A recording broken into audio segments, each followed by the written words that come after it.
Good afternoon. We're here with Steven Hernandez, and he's going to give us his opinion on a couple of questions of art.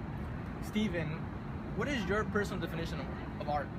My personal definition of art would be anything with painting, drawings, or any talented skills that involves like dancing and stuff like that. Okay, awesome. When someone mentions the word art to you, what is the first thing that comes to your mind? The first thing that comes to mind when you hear the word art would be paintings, drawings. Yeah, that would be pretty much it. Okay. Talking about classical and street art, what is your opinion on both, or which one do you prefer? Well, for me, street art is more like an informal type of art.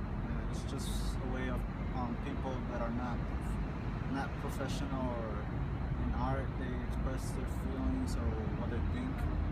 And classical art is more like you see the more details of a painting, the textures.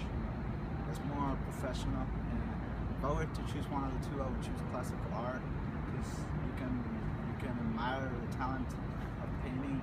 Well, street art, I believe it shouldn't be done, or it should be done in a more proper way. And for me, street art is like vandalizing. Okay. Thank you so much. Hey, good afternoon. We're here with Stephanie, and she's going to give us her insight to a few questions. Stephanie, what is your personal definition of art? Art can be, I think, anything you do to get something across to people, like an emotion or an idea. It's a way to express an idea. Great. Stephanie, when it comes to classical versus street art or modern art, what is your take on that? What are your ideas or comments on that? I think they're both valid. I think classical art is a lot about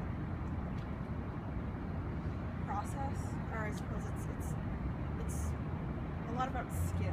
It's like learning a trade. It's like learning to be like a plumber.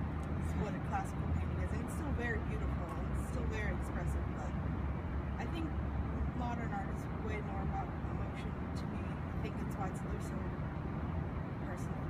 Yeah. Awesome. When someone mentions the word art, what is the first thing that pops into your mind? Drawings, I guess. Okay. Like doodles, paintings, and then I guess the second thing I think of is like poetry or literature. Okay. Thank you so much. Morgan, our expert on art. So what I'd like to ask you is, what is your definition of visual art? Visual art. Visual. It's something I can see.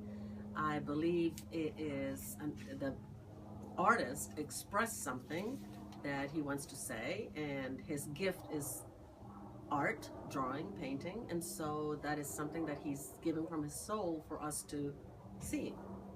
Okay, so what are your opinions on modern art and classical art?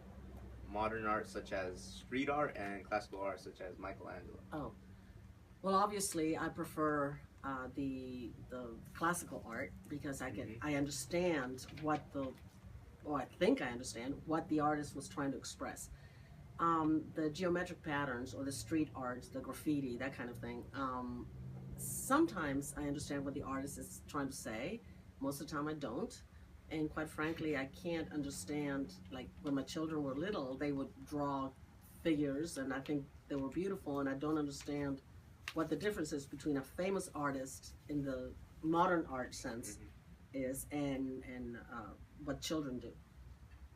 Okay, so another question is, can a work of art be both beautiful and ugly? Well, yes, actually. It can. It depends on the eye of the beholder. I mean, you're the one looking at the visual art, and the artist expressed something, but you're the one it's kind of like somebody who wrote a song. Some people like the song, some people don't like the song. Some people like the painting, some people don't. And I mean, again, going back to the modern art thing, some of the Picasso things, when I don't know the name of the piece, but it's obviously a woman, but she is very, very ugly. But then people say, oh my God, that painting is so beautiful. So yes, I think it can be both ugly and beautiful at the same time. Okay, so what do you consider art? Visual art? Anything. Any kind In of art. general? Yes. Oh, people expressing themselves.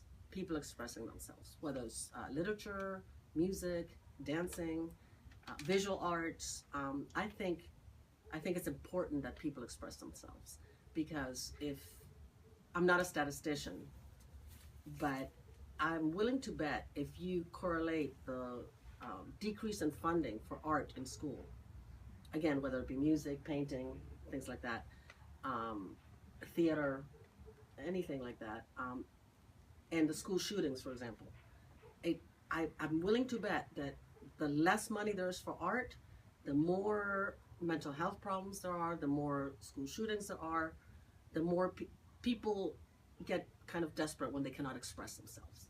So find your gift and express yourselves. Okay, well, thank you for this interview, Miss Miriam Morgan. Thank you.